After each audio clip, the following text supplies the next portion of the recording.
Bonjour people and como Estan, and today the project we're going to be working on is this sort of like secret underground base Helevator type style thingamajig in Terraria jungle, because why not, and that's what we're doing today.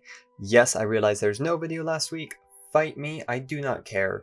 It's finals week next week, so currently dead week, and a lot of things are occurring in college for online classes and pandemic stuff. So yeah, with that being said, let's just jump right into this video. So let's get started. Okay, so first thing I need to do was build in the entrance to what this secret sort of underground base type of thing is going to be.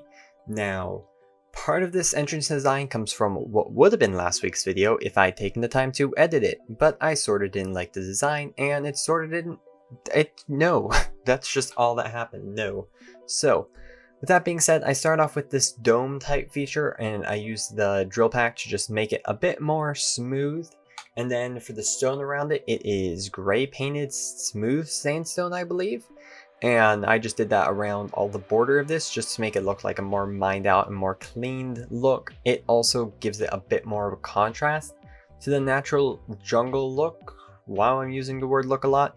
Anyways, yeah, I just started with that and then I started working on what's going to be a water gate. Basically, what's going to happen is that water pond thing on the right there is going to be filled up to the brim, and there's going to be an entrance which is like a water lock, that's the better term for it, where the water can drain out and then will be filtered back into that pool via a pump system that runs above it to add another stream to it. So yeah, that wiring was sort of fun. If you want to see more in depth how this wiring works, go look at it on Twitch or go watch these videos on Twitch, because I do all of that more in depth and actually can walk people through it on there as I try and figure out what the hell I'm doing. But with that being said, I got the water filled in so that's at a decent level. I got the pump set up and I started filling in background wall. This build and technically isn't that difficult in terms of the housing section. It's really simple, it's got really simple decor, all that's really easy. The difficult parts come with the wiring, and yeah, that was about it, just the wiring. So then the Helevator part comes down with this section that I'm currently mining. It does have a Hoik for up and down, and I'm just gonna skip through most of that mining because it's just really repetitive mining. I go through, I mine it so that it's 4 blocks wide, and then I line each wall with the same gray painted sandstone, and then I use gray painted whatchamacallit. It is a thing that exists in Terraria, Crimtane brick, I think. I don't remember. Here's the build that I did for the last video that never got actually made. It looks sort of interesting. If you want to see it, once again, go stop by Twitch, link in the description below.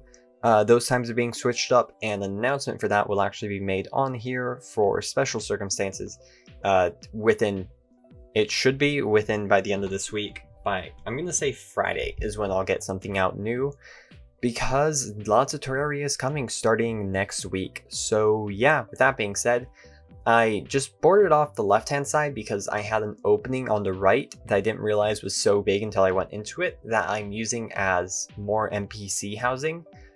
There's not that many NPCs in Terraria, as most of you know if you're Terraria builders, but I just like having housing everywhere so I can move them around, and most people like this as well, having NPC housing in every different biome possible so you can move NPCs around freely and get the different types of items that they sell. And of course, even though this is journey mode, you still gotta work for everything you want, unless you do the server glitch, which I've done for a few of my items, but it takes forever, so I would rather not.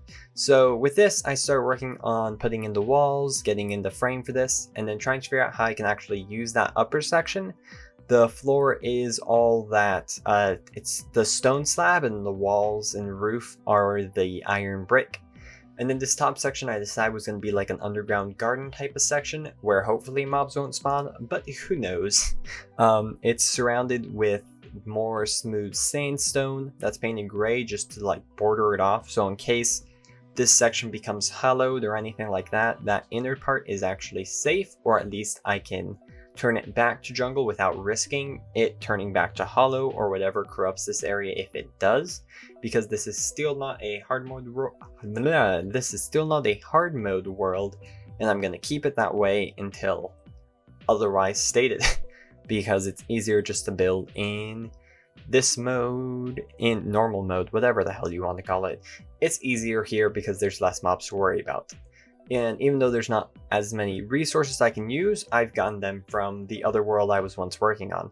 So yeah, with that being said, the walls were taken out, that little building there, or that little grassy area place that's going to exist was started to work on. The lights were all painted gray. I was really going for a gray look for some reason. I'm not sure why. I really don't know. It's just what was happening at the time, so I just stuck with it. And then for this background wall, what I really wanted to do was make it look like it was like...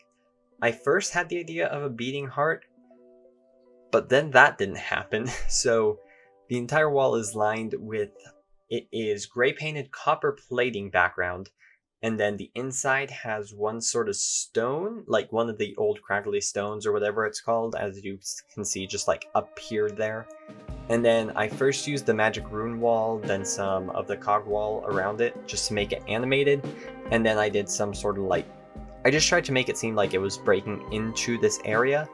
And I sort of liked it, but at the same time it seemed too much. So I just did all cog wall to show like, oh, behind this building there's a lot of like mechanics in play.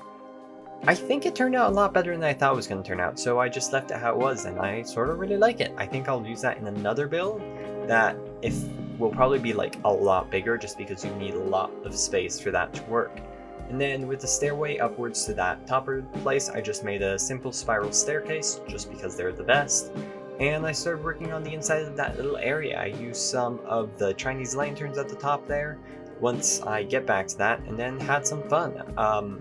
Like always, I made the walls worn down with some stone and some orange paint, and then I threw in some of the, I think it's flame moss, whatever you find down towards hell, just to add in some more light and color.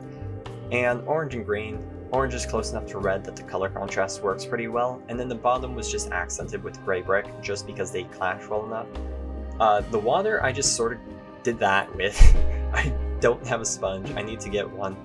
But that's what I did for there, to get rid of it, and it left with a pretty small but nice little shell of a base. Originally it was just going to be storage, as you see me putting down all the platforms there, but that old build I made actually has a lot of storage in it, so I decided that I would hold off on storage and just make this NPC, because this is going to be a Helevator later on, or a Hoik Helevator later on. I just want to have NPCs here and not have to really worry about storage and going up and down all the places, and I'm going to try and compact my storage into one area or a few areas around the place, and I don't want it to be like completely filled and overdone by having storage at literally every house.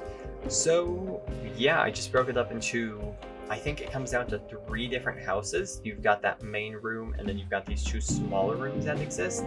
One of them is more like a bar style place, the bottom one's just a normal house, and then the top section with the stone also becomes like a small little house. And with all of these, this world file will be available to anyone who watches this once I finish building everything on this house, and I might like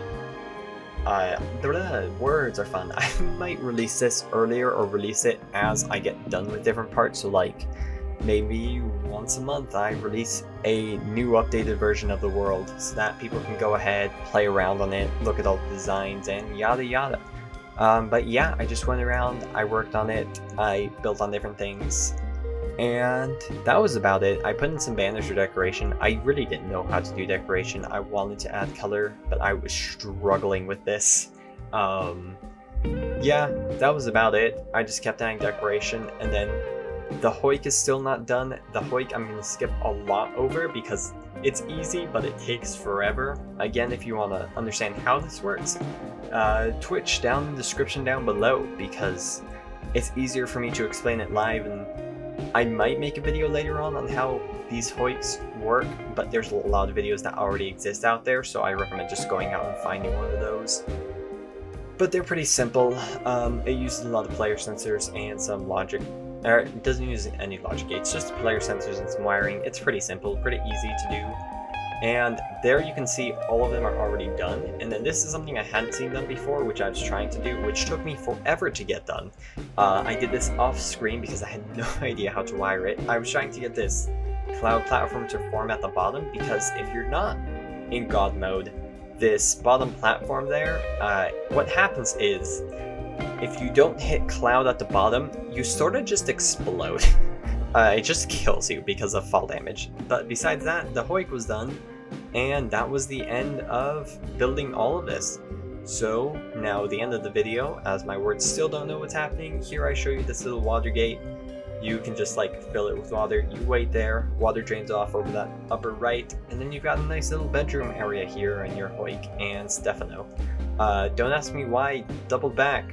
My editing's weird and I don't want to change it, but that's fine. So with that being said, thank you for watching this video, and I hope you enjoyed. Hopefully you got some new cool tips that you can use in your buildings later on, and keep an eye out for different things. I'll have Twitch down below if you want to go catch some of these live. They're always done on Friday normally at 9 p.m. Mountain Time, and I'll put all the different time zones also on the screen now and down below, but more is coming pretty soon this month, so keep an eye out, and I will see you guys next video.